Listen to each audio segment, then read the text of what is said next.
beast where ain't no peace. Stay 10 toes deep, you know we come from the streets. Don't even try to get sleep, cause anybody could creep and leave your ass deceased. Drive by the black Jeep from the land of the beast where ain't no peace. Stay 10 toes deep, you know. Alright, good evening, ladies and gents. I'm King George. I'm the owner of T.Y.I Productions. I'm the curator of B.L.A.C.K 31 magazine. Today I'm here with another special guest. This brother is the celebrity boxing champion. They call this brother the Latin lover. Go ask your mother. Shut up. Oh, I don't even know. Oh. I won't disrespect no mothers out there, but the Latin lover. So, can we please give it up for brother Hazel Roche? Let's go. Thank you so much. Thank you. It's a pleasure to be over here tonight. Yes. I was excited to come to your show after I met you in the press conference. Absolutely. And I'm ready for all the bombs that come. Absolutely, man. Absolutely, man. So I'm here for it. So I want to know, man, Hazel Roche. First, I want to know, how did you come up with the name Hazel Roche? I want to know, man, Hazel Roche. First, I want to know, how did you come up with the name Hazel Roche? So Hazel Roche, I'm gonna make it short, but it's more explainable than telling you, oh yeah, no, it was because of my eyes. It's because when I'm Puerto Rican, born in Puerto Rico, Yes, absolutely. and coming to celebrity boxing. When I came to celebrity boxing was predominated by white people, white men. You didn't see no black, you didn't see no Puerto Rican. So coming out there, I didn't want to be Luis Roche. That's my real name. Yes. Because if you say Luis Roche, so they came out, no, bro, you gotta have a stage name. What about Hazel? Because you color eyes. Yes. So I love it. Hazel. People used to call me Hazel, and they came out with Hazel. It's easy for you or anybody to say Hazel than Luis. Yes. Luis Roche, the Latin lover. It would sound like, you know what I mean? No, let's go with Hazel. Like everybody love Hazel, Yes. It's just, it was amazing that, people, it was easier for people. Mm-hmm. You know what I mean? It was easier because people don't know if I'm Puerto Rican or I can be mixed. Light skin, green eyes, you know what I mean? Like, yeah, I got an accent, but they can say you're French or whatever, Yeah. So it was more easier for me to adapt and to the people to Hazel than Luis. Yes. So that's how they come up with Hazel. I like that. And before we even get into the boxing portion, right? We're going to talk about boxing, but before we get into your personal achievements, right? Who are some of your favorite boxing inspirations? You know what? It's funny because I have my favorite boxer was Hector Camacho. Okay. Like if you be on the 28 over there, you're gonna see I wear like the skirt like Camacho. Yeah. It was because I'm Puerto Rican and he was a Puerto Rican representative. Yes. Well, he's a Puerto Rican from the Bronx.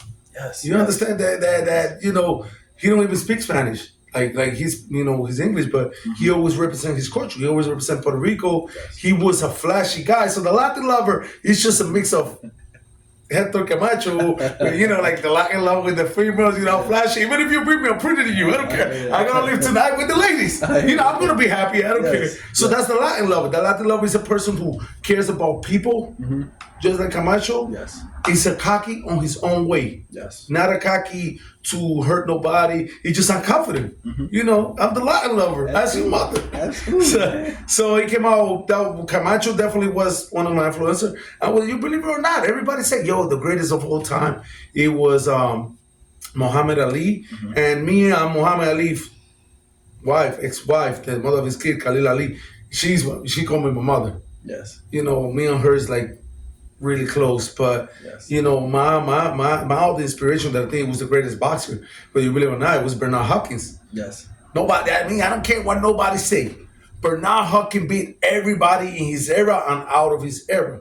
So when you talking about pound for pound, he beat Tito Trinidad when nobody can touch that man. Yeah. Puerto Rican fan favorite, Tito Trinidad. He didn't beat him, he knocked him out. Yeah. Beat him in one and knock him out. He knocked out De La Hoya. Yeah. Nobody could have put that man on canvas. Yeah. He beat Cali Pabli when Cali Pabli was Cali Pabli. Good. Yeah. I mean, this man when everybody said he's old, he was going and beating younger and the best fighter out there. So, Yes. so my inspiration every time I see Bernard Hopkins and Camacho, I'm like, look, this man was in jail. He came and turned his life, and he's from North Philadelphia, from where I'm from, Yes. being an icon. Yeah. You know, so Muhammad Ali, yeah, he was great. You know, but he didn't do what Bernard Hopkins done in the ring. You know what I mean? You know, Floyd Mayweather, I give it to Floyd Mayweather. He's a businessman, and that's another aspect I get from Floyd Mayweather. When they told me, why you don't fight this guy? If he's not business, why would I get over it? You know, this is not professional boxing like back in the day. Boxing now, professional boxing, people don't care about when it's who make the money. Canelo, look at Canelo right now. Yes. He shoots anybody, he get $40 million. Yes. You know, the sense of money, it got lost. Before you fight for $100, $200. Yes. If you make $1,000 in a fight, you was the man. Yeah. Yeah. Now they're talking about $40 million, $50 million. Yeah. So, you know, that's what the pattern that I'm taking. Like, you know, I can sell you the show, you know, and Latin Lover is incorporated boxing with the outside style because I want everybody to identify with the Latin Lover. You understand? Yes. I'm an average Joe. I'm an average person. You know, you see me in North Philly, you're gonna see me in sweatpants. Everybody think I live in California. Why? Because I'm with, you know, I'll be sure I'll be with Flavor Flav, all these celebrities. We sit over here and talk like we're friends. We talk on the phone. You know, like Joel Casamayor, five division champ. You know, Team Witherspoon, all these people. They don't see me as a different person. Yes. You know, so you know, I'm always humble, and I thank God because God gave me the opportunity. Yes, absolutely. You know, absolutely. I'm always saying, you know, you gotta be humble and you gotta look at everybody and make your own puzzle. Yes. Camacho, you know, Bernard Hopkins, like I said, you know, and when you see people like that, the things that they do inside and outside the ring, that's why it matters. You know, now I'm trying to get the aspect of Canelo Alvarez. Yes. You know, fighting for $40 million.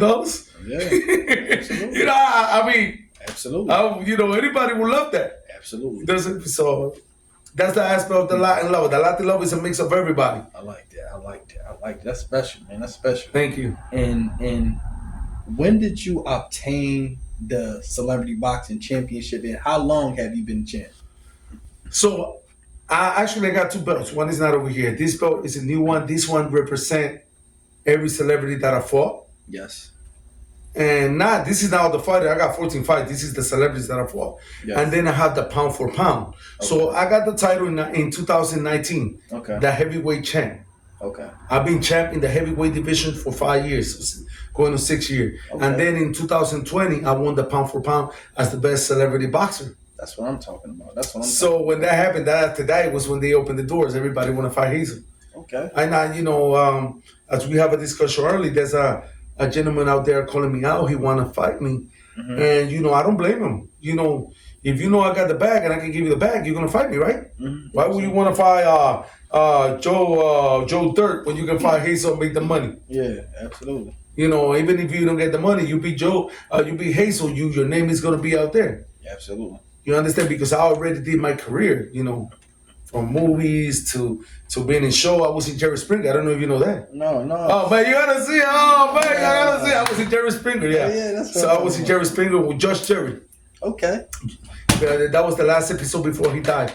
Okay. Wow. After they filmed my episode, they stopped it because he was going to chemo for his cancer. He died. He passed away sadly. Wow. So you know, I've been in national TVs, not only celebrity boxing, but I've been in, thanks to I'll Be Sure, I've been on the spot everywhere. Okay. You know, and I'll Be Sure is a man that every time he can mention me and put me out there, he always, because he's grateful of the fight that we did. He came out, you know, he loved it. You know, he made some money off of it too. Yeah. He got his turn to call P. Diddy. Yeah. And you know, we did, that was before the Diddy thing, you know what I mean? Absolutely. Yeah, I'll Be Sure wanna put the smack on him. That's what I'm talking about. I got a cultural question for you, man. How important is Puerto Rico to you, man? How important is Puerto Rico to me? I was born in Puerto Rico. Yes. I was born in Puerto Rico. I'm over here when I was like 7, 8 years old. That's why you hear my accent. You know, I got an accent. You know, yes. I'm Puerto Rican. You know, I'm Puerto Rican from the island. Absolutely. Like I used to grab coconuts. Absolutely. That's how Puerto Rican I need coconuts. So, but then when I was 14, 15, I moved to the United States. Yes.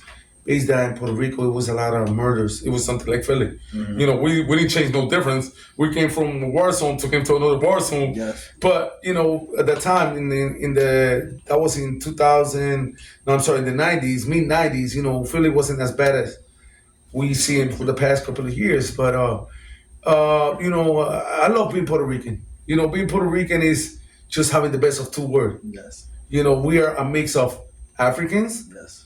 Spaniard, and Italian. Yes. And Taínos that wasn't there. Yes. So you know what I mean? How can you go wrong on that? Absolutely. You know, everything is on the blood. We got the heart for the blacks, and I always say that. We got the looks of Taínos, Italian. Yes. What else can you ask for? You know, being Puerto Rican was a blessing. Yes. You know, Yes. you know, and you know, it's hard to be like I'm already part of the United States. I'm American. You know, like when I go to Puerto Rico, I don't feel comfortable. Yeah. You know, I have to. This is my home. Yes. Philadelphia, I love Philadelphia. I couldn't be living anywhere else. I love Philly. Yeah. I'm in North Philadelphia. I hear that. You know, so Puerto Rico is important to me, but my heart is in Philadelphia.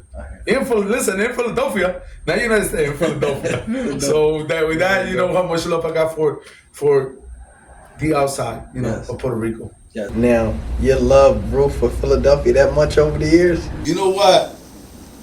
Yes. Even that I see the murders, even that, you know, I caught a case while I was young here in Philadelphia. So my life having been being a star, being the guy who shares stages with the biggest star, everything. So I had a dark past. You know, I went to jail, especially from North Philly. I'm from North Philly. Puerto Rican from North Philly. Who, if you see in jail, you go to jail, 60% is blacks, 20%, 25% is Puerto Rican Latinos, and the other 50% is white. So, you know, when you in North Philly, either you're doing something good or you're doing something good that is not good. Yes. So, you know, there was some years that, you know, it was my hardest, but I learned from it. Yes. You know, while I was in there, in Carcelera, I learned, like, listen, I'm not a bad person. I was in the wrong place at the wrong time. Yes. So I don't let that define me. Yes. You know, when I came out of prison, you know, I couldn't find a job. I couldn't, you know, not even in McDonald's, you know, because that was in I came out in 2007, and they look at us like, oh, you're an inmate. You know, now it's different. Now they bond you, you don't care if you don't got a violent case. Or my case was possession with intent to deliver drugs, so it wasn't a violent case. It was not a, you know, but they still. So I couldn't even get a job, and that's what motivated me to be who I am now. Wow.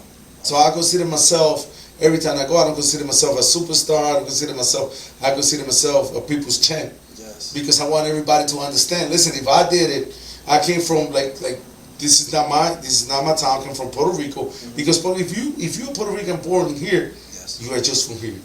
But when you go to school and you learn their culture, Puerto Rican culture, and you come in here, I was in a podcast 2 weeks ago with the OPP, and I was telling them my biggest problem was I moved when I came in here to Knife and Huntington, Yeah.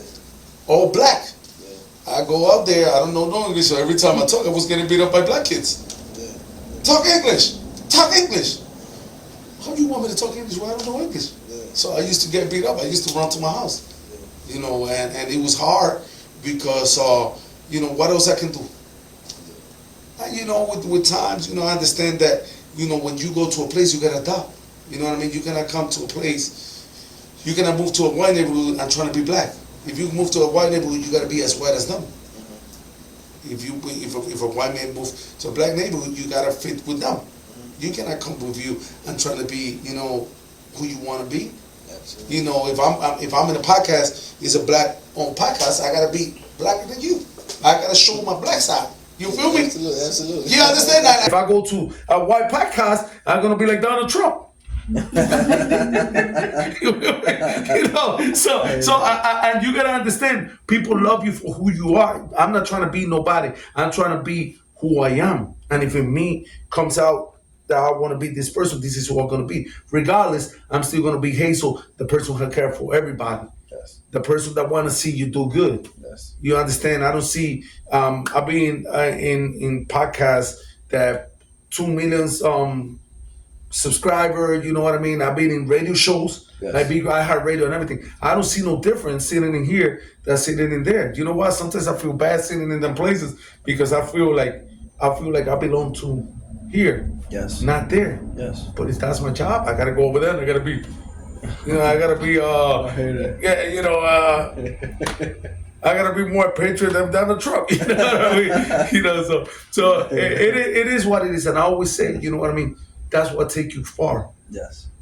And if you learn that, people care for you when you care for them. Some people go, listen, I have threats. Like we were talking earlier, I have people threaten me when I fall. I'll be sure because they say I hurt them. And, I feel bad because it was people that didn't know what's going on. I got a job to do. You got a job to do. Your job, just like a cop. I don't blame the cops when, some cops are ass bad, but I don't blame them if I got a brother that is a cop and I do something wrong, he got to arrest me. That's his job. You shouldn't be doing something that put him on that predict him. Absolutely. You understand? So I was doing my job and I always try to do the best. You know what I mean? I try to be the people's champ. You know what I mean? And if I'm with you, I'm more black than you. If I'm with the Puerto Ricans, I'm gonna be Puerto Rican. You understand? I speak perfect Spanish. You understand? Absolutely. And you gotta show people that there's no color, and this is what I mean. There's no color. We all the same.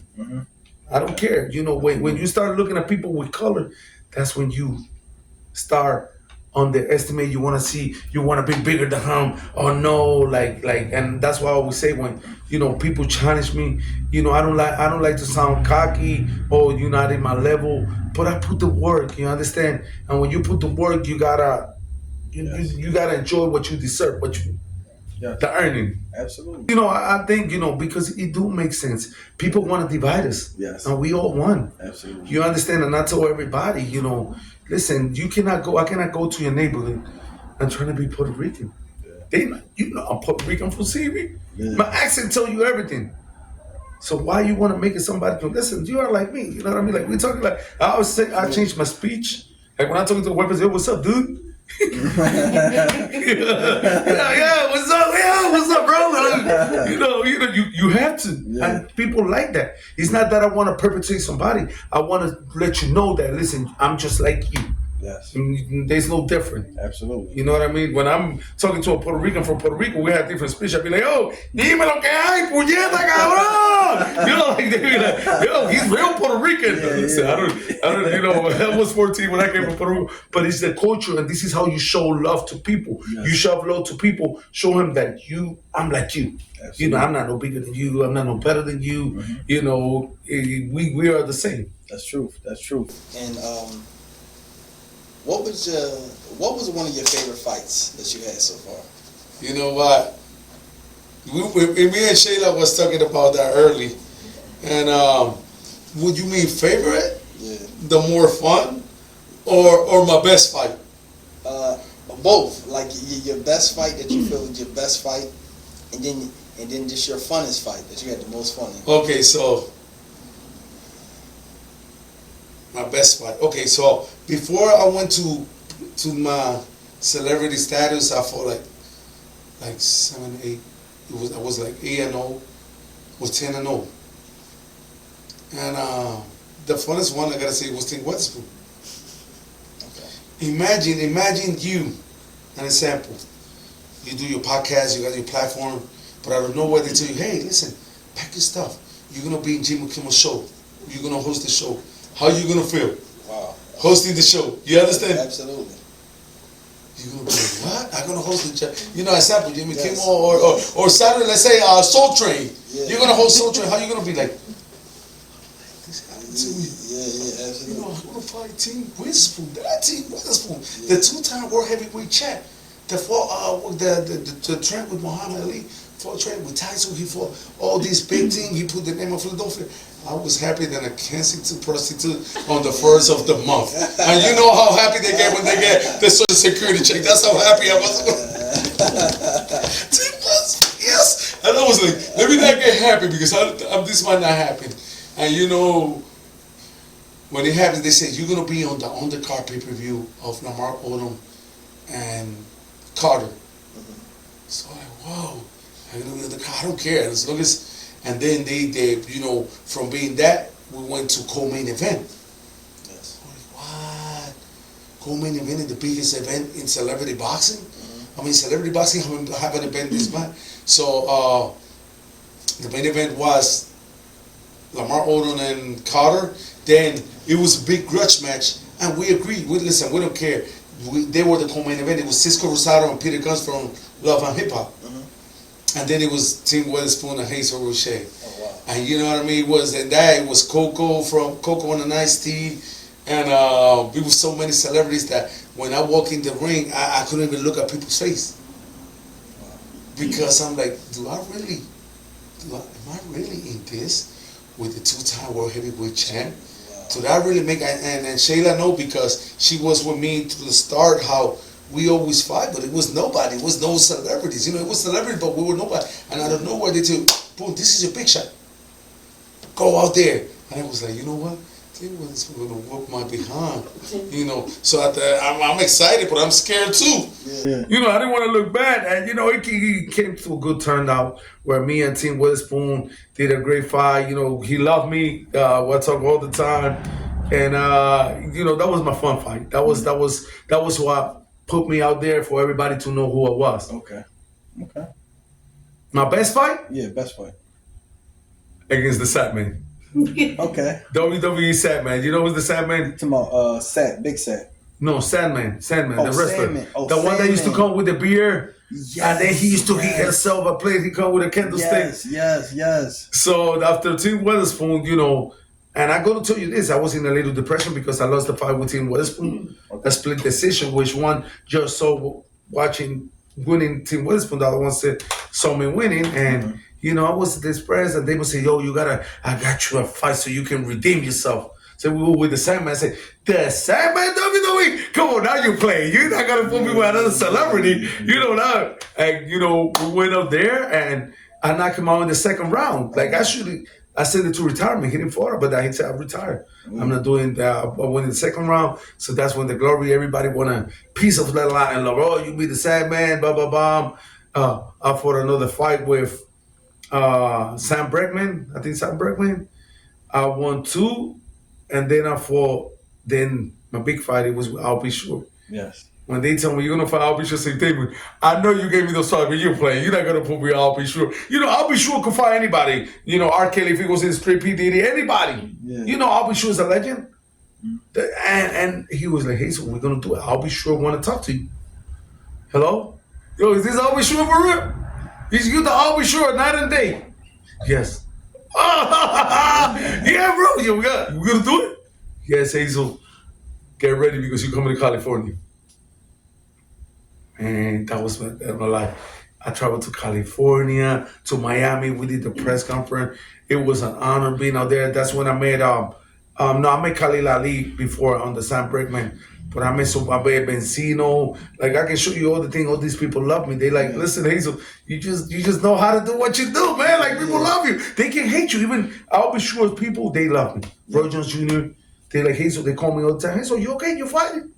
Yeah, I'm fighting. But that was my greatest fight ever. And I think it's gonna be hard to top that because we have the only sold out celebrity boxing event. Me and I'll Be Sure. Okay. That's the only sold out event. You can check the celebrity, the pay-per-view, and like when I went out like that, and I look, it fits 1,300 people. It was 1,600 people. People standing in the back. I know you hear Hazel, screaming my name. I'm like, yo, yes, they should be rooting for I'll Be Sure. Yes, but I'm the logo one. I guess I was the logo.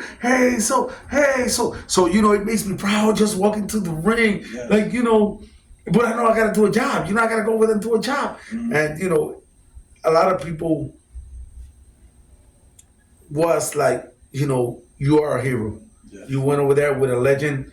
That's going to be for life.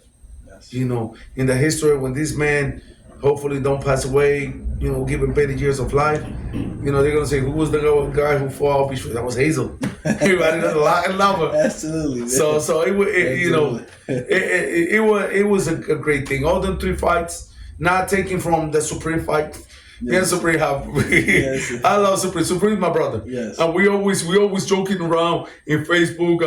I'll be putting the Sanford and Son. Yeah. You know, Sanford and Son. We talk about pizza, this is, Yes. and then they grito pizza. We be going at it, and that's my brother. I love Supreme, Yes. and I fought Jaquan Feliciano from the Nasty Boys. Yes. So my career, like it shows, he's been. I'm the only. That's why they call me the GOAT of celebrity boxing. Yes. Because to be the GOAT, you gotta fight the best. It doesn't matter what's your record in front of you. You gotta be with the best, and that belt it shows that I fought 6 celebrities. That's what I'm talking about. Nobody in celebrity boxing I fought as many celebrities as Hazel. Yes, yes. And what's your record in celebrity boxing? It's 14-2.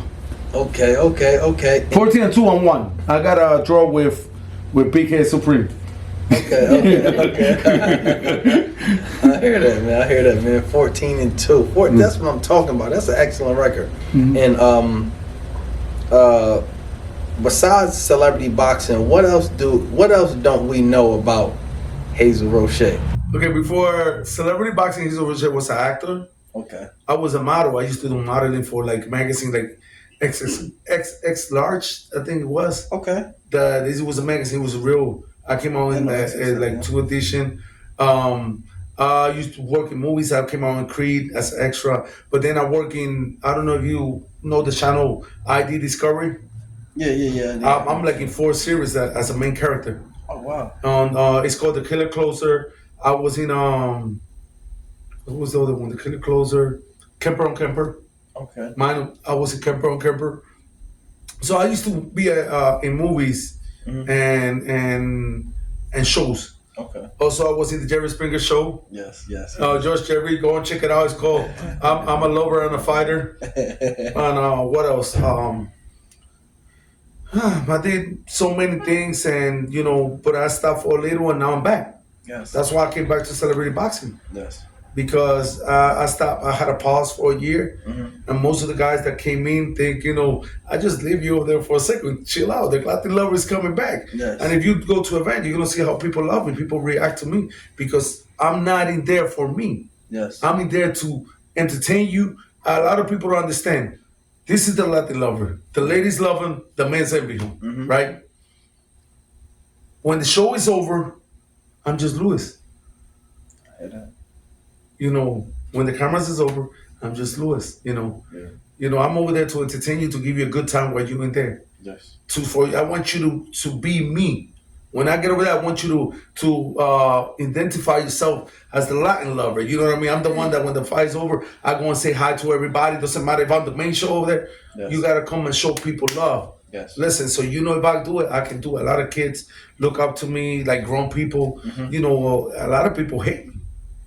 A lot of people don't understand I got a job. You know what I mean? Not because I'm the Latin lover, mean that I'm a womanizer. That's another thing. People think, oh, he's the Latin lover, he's just trying to be fair with all the females. No, they call me the Latin lover because I love people, the kids, the women's, the men's. You know what I mean? It's not the Latin lover for being a player or somebody. No, I'm the Latin lover because I love people. I'm a people person. Yes, absolutely. I love that, man. Movies, boxing, acting.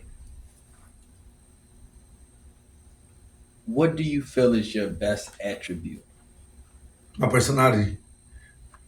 I think my personality is everything. Okay. And I always say it in camera, I'm not the greatest boxer, but I'm the best there is. I hear that. And whoever understand, understand. I hear that. If you understand, you understand. Confidence, personality, and being a people's champ. A lot of people don't understand. You will never let, because right now I can be on the top and tomorrow I can be on the bottom. But if you know me always in this level, you always gonna like me. You understand? You're never gonna be, oh, he's always cocky. People don't understand. Sometimes I get tired. Like the fights in Atlantic City, people walk to me. Can I get a picture? Yes. You always got a smile. But sometimes you are so tired. Yeah, you take a picture or you don't crack a joke or something and people think you're mad. No, it's just, I'm tired. Yes. As a human, you go from here to here. Sometimes you want to go and spend time with your friends or kids. Yes. And, people be, oh, yeah, I always got the same face. I'm never mad. I'm always joking. That's your mother or something like that. And, but I'm always being a people person. I always say, you know what? I'm being blessed because God knows that I don't live for me. I live for others. Yes. Yes. You understand? And if I can give you the hand, I will give it to you. Mhm. If I can, I can. You know, Yes. sometimes my hands is tied. But if I can do something to help people, like a lot of people don't know, most of my fights I do it for a cause.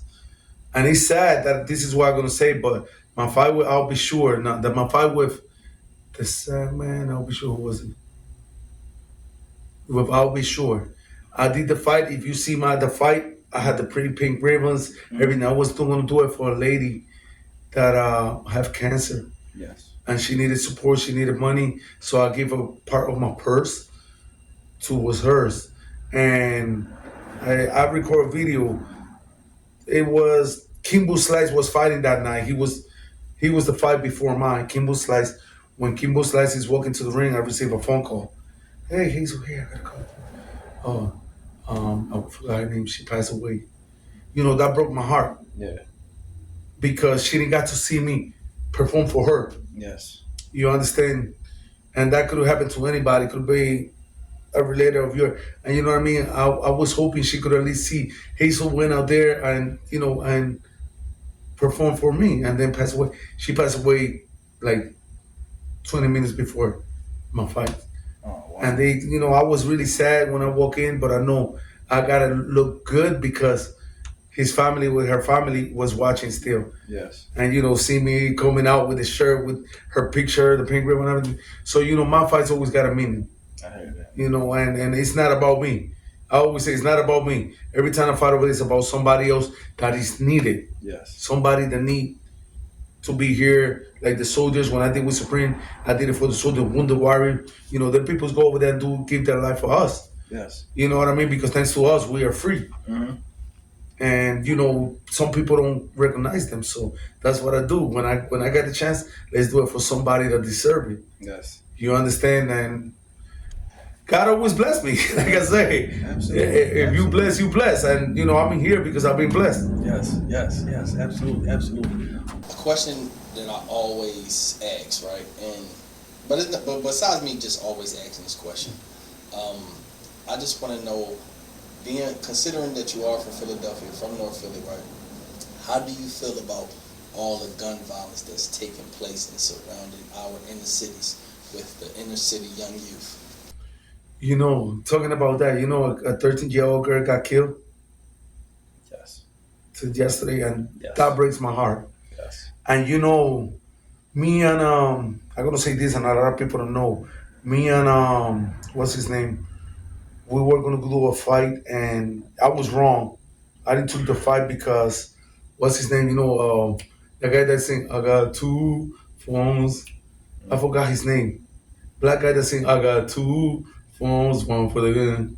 I don't remember. He's black. He got the tear. He looked like Game. You know Game, the rapper. Yeah. Is it what? Is it YG? No. He's real famous. Well, he went in national TV and he say, "Oh, I don't support Black Lives Matters." So you know, I took it offensive, even that you know, I'm not fully black. You know, this is my community, but I didn't understand him at that point.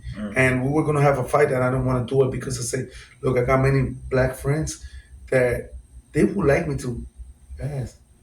You understand because of what you said. But I understand at the moment now, and this come to this word that sometimes we're trying to blame the white man for what happened to us, or you know, mostly the white men. But look who's killing each other. It's us. You know, the white men don't come to North Philly and kill a black man. No, they don't even want to come to North Philly. The white cops most of the time use the gun with a white man because they scared because they know the white man got the heart to pull the trigger back and kill. 2 years ago, what happened? The guy that went West Philly and killed. Remember West Philly? The guy that went and killed like 12 people, Yeah.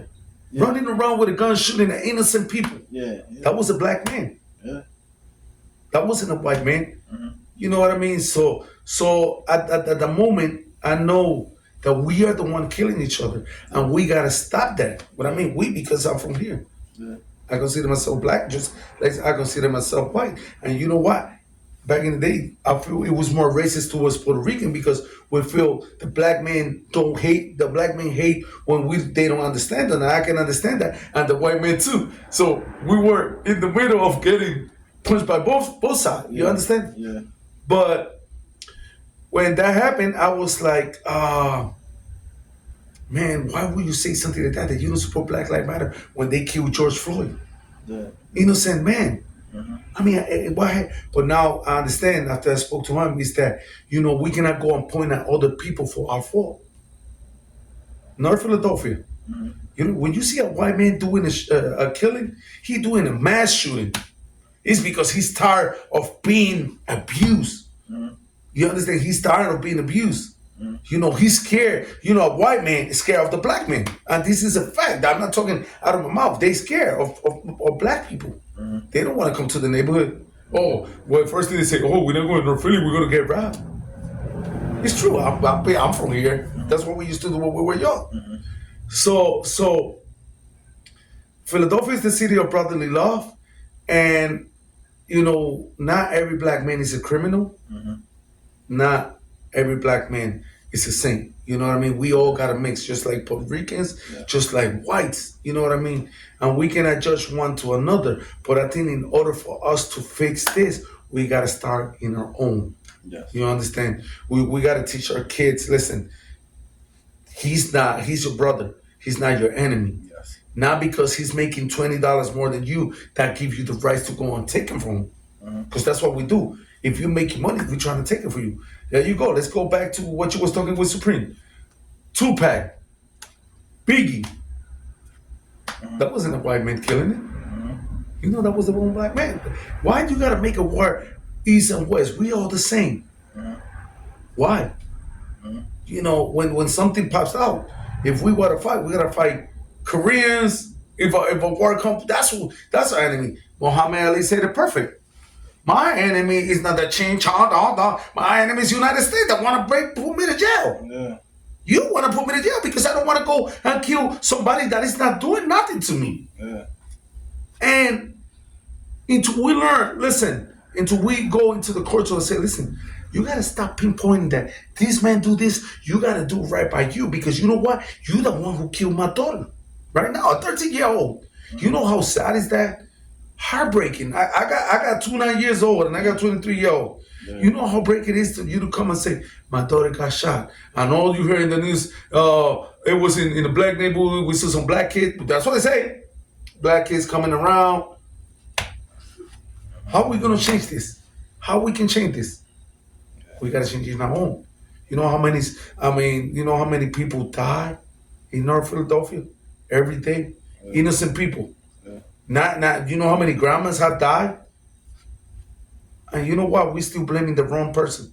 Yeah. We got to start our own. Because right now, black people got more power than white people. I don't know if you noticed that, but the minority is the majority. Because when they say black, they put black, Latinos, and everything. We are the majority. So what we got to do now to change Philadelphia, make a better one, we got to teach our kids, listen, it's not right to grab a gun.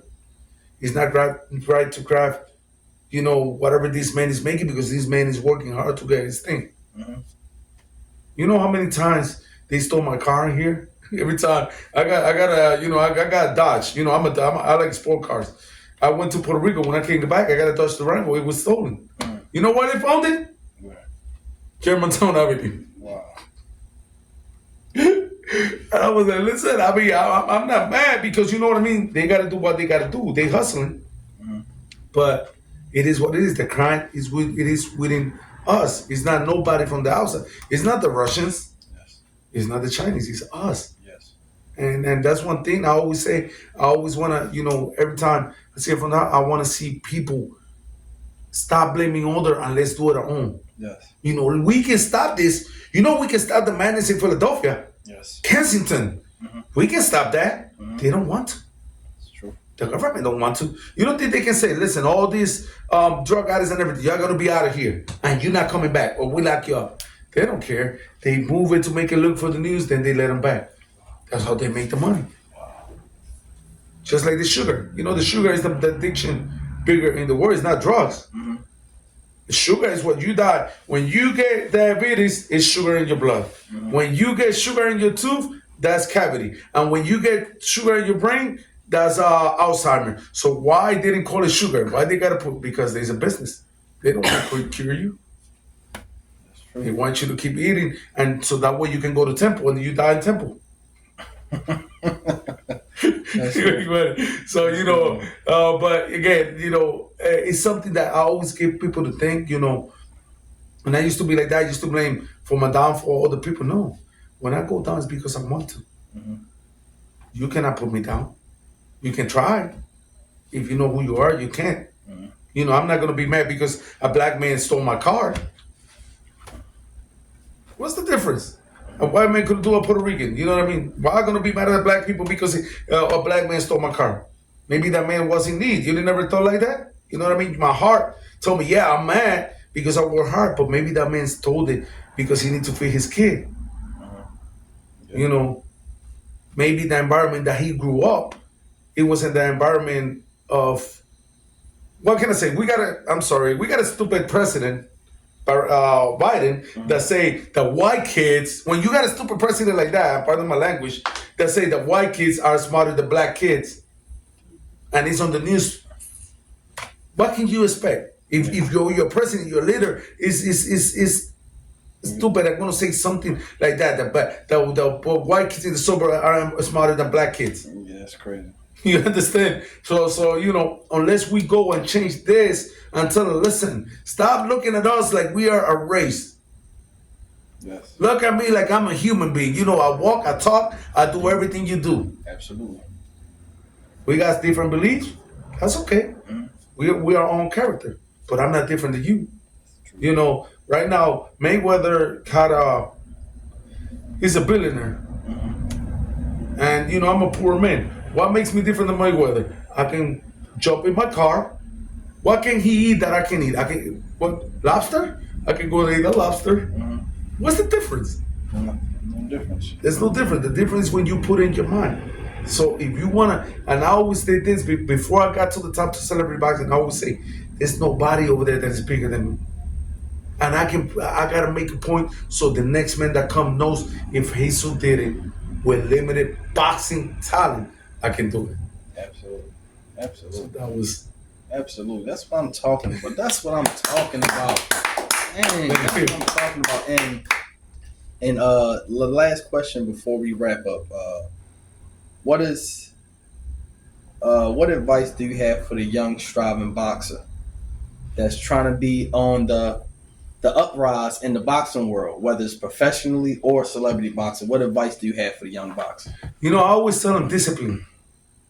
If you discipline, like I said, you can go anywhere. You gotta put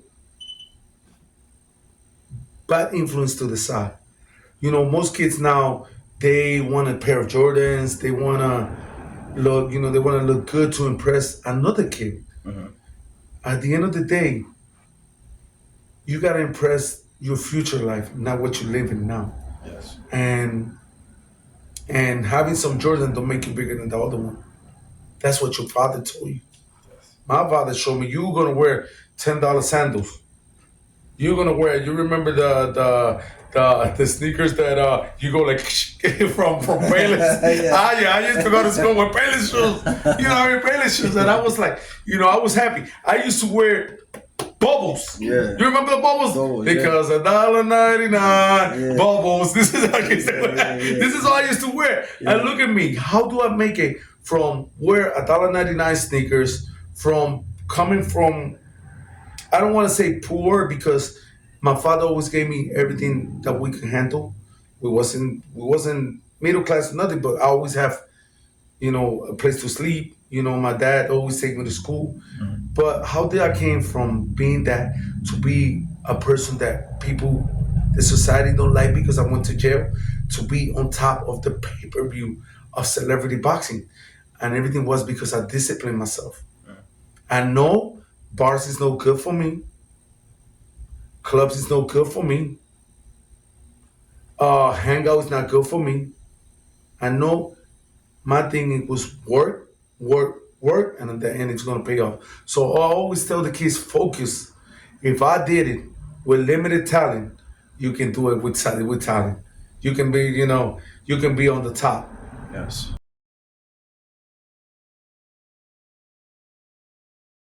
That's what I'm talking about. That's what I'm talking about. Dang, that's what I'm talking about. And the last question before we wrap up. What advice do you have for the young striving boxer that's trying to be on the uprise in the boxing world, whether it's professionally or celebrity boxing? What advice do you have for the young boxer? What advice do you have for the young striving boxer that's trying to be on the uprise in the boxing world, whether it's professionally or celebrity boxing? What advice do you have for the young boxer? I always tell them discipline. If you discipline, like I said, you can go anywhere. You gotta put bad influence to the side. Most kids now, they want a pair of Jordans. They wanna look, they wanna look good to impress another kid. Mhm. At the end of the day, you gotta impress your future life, not what you're living now. Yes. And having some Jordan don't make you bigger than the other one. That's what your father told you. My father showed me you're gonna wear $10 sandals. You're gonna wear. You remember the sneakers that you go like from Payless? Yeah. Yeah. I used to go to school with Payless shoes. Payless shoes, and I was like, I was happy. I used to wear bubbles. Yeah. You remember the bubbles? Bubbles, because $1.99 Yeah. bubbles. This is how I used to wear. This is all I used to wear. Yeah. And look at me. How do I make it from wear $1.99 sneakers from coming from? I don't want to say poor because my father always gave me everything that we could handle. We wasn't middle class or nothing, but I always have a place to sleep. My dad always take me to school. But how did I came from being that to be a person that people, the society don't like because I went to jail, to be on top of the pay-per-view of celebrity boxing, and everything was because I disciplined myself. I know bars is no good for me. Clubs is no good for me. Hangout is not good for me. I know my thing it was work, work, work, and at the end it's gonna pay off. So I always tell the kids, focus. If I did it with limited talent, you can do it with talent. You can be, you can be on the top. Yes, absolutely. And where can the people find you at? Well, you can find me as Hazel Roche. Google, Facebook, Instagram, every platform. Man, you can find me just as your mother. That's what I'm talking about. Give it up again for the Latin lover. For the Latin lover. Make sure y'all go follow the Latin lover on Instagram at official Hazel Roche. Make sure y'all go check the brother out on Instagram. Each week, please tap in with Black 31. Y'all know what we do. We bring in nothing but community value. We are the platform of truth, the home of the champions, and the place where we uplift man, woman, and child. Peace and love, y'all. One.